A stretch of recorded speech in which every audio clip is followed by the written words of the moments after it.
Hey everybody, Sean here from VidGamiac.com. Here we are today back in the title update for Cold Silence, grabbing the Red Rain achievement. This is to defeat the final boss of the epilogue.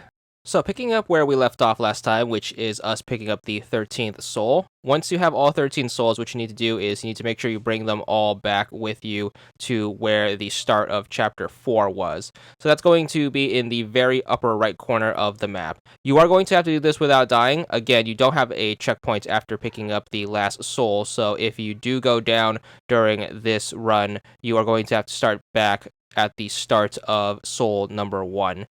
So fastest way up is to backtrack to the building and then take the snowy path up. Then you want to go to the right. This is going to take you to the sets of tunnels that take you towards the start of chapter 3. So just make sure you take this way. Again, watch out for any of the doppelgangers and the vampire ghosts along the way. If you know where they spawn, make sure you get rid of them as soon as possible.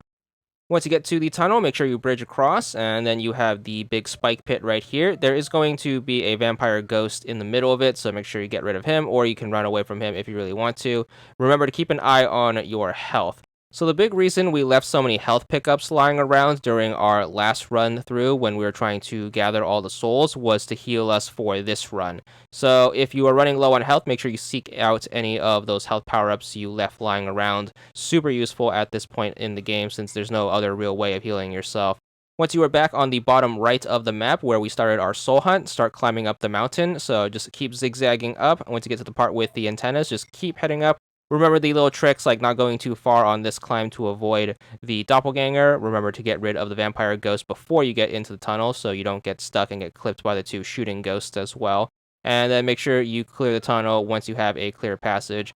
Watch out and don't try to get stuck between the two shooting ghosts, and you should be good. Hopefully you have some health power-ups in this area that you can use if you are still low on health. Once you get up here, there's going to be a doppelganger, so make sure you take him out from a distance. And then we have some more zigzag jumps to get back to the top of this mountain right here. So make sure you go along here and then be very careful. Once you get here, clear the spikes. Make sure you pop up the antennas right here. This is where you have a doppelganger, and hopefully you have the health power-ups still here that you can use. Once you get to this building, you are supposed to antenna bridge over. Instead of going all the way to the left to get to Ether Bridge, you want to make sure you take the right turn right here. So just keep bridging across, and this right turn takes you to the upper right part of the mountain. You're going to get to this cluster of antennas with a vampire ghost. Very annoying. Try not to have him knock you off. This is a really tough platforming bit in the base game, and it's made even the more harder with the vampire ghost chasing you. So try to persevere and then get to the building. You should be safe. Then we're just going to staircase up here. Once we're up here, use your gun to blow open the wall, and then you should get to the barrier, which is going to be the barrier to the start of Chapter 4, and this is where the final boss fight is going to take place, which is going to be in the village. So make sure you use your grenades to blow open the barricade, and then once you get to the other side, you should finally get your checkpoint, and then we could start the actual boss fight.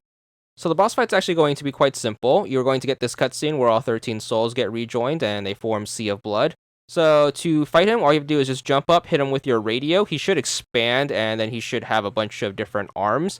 Then what you have to do is you have to make sure you jump and then use your gun to blow off one of the arms. It's going to split into a bunch of tentacles. Then you're supposed to hunt down each of the tentacles, make sure you kill enough, and eventually he should respawn. Then all you have to do is just rinse and repeat. Jump up, use your radio, make sure you get him to split apart, shoot one of the arms, and get it to explode into the tentacles, kill the tentacles, and then keep doing that until he runs out of arms. Every arm you blow up should drop a heart, so you have a ton of opportunities in order to heal yourself, so it's not too bad of a fight.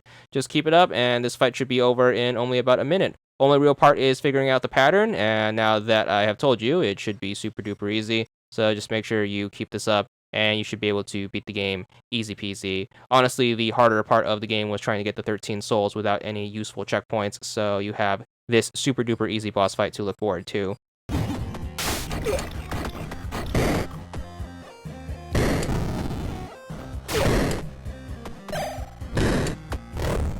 So once you are down to the last arm, just make sure you radio and then shoot it, and then he should blow up. He's going to turn into his last few tentacles. Make sure you take those out.